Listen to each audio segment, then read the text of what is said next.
and the feeling is really second to none, huh? It really is. It's the best time of year. And while we know there are many new names and new places thanks to a whole lot of new money, we're here to discuss if a team is justified in taking the approach that they do when it comes to signing a superstar player. Yeah, and you know, the headliners of the offseason, Bryce Harper going to Philly, Manny Machado going to San Diego.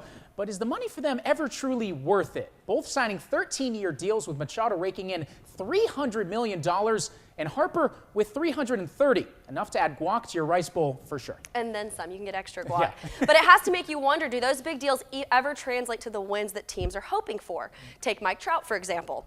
He just shattered things with his 12-year, $426 million extension. And while we know he's the best player in baseball, Trout himself has been in the league since 2011, when I graduated high school. And the Angels have one postseason berth in that time, that coming when they were swept in the 2014 ALDS by the Royals. Obviously, his 2 AL MVP awards speak for themselves, but should teams use that money for a roster as a whole as opposed to cuffing themselves to just one person, no matter how good he is? That is true, and that is the question. But on the other side of it, not paying the man, could that make you irrelevant? Taking Cleveland, for example, Francisco Lindor, in the prime of his career, debatably the best shortstop in the AL.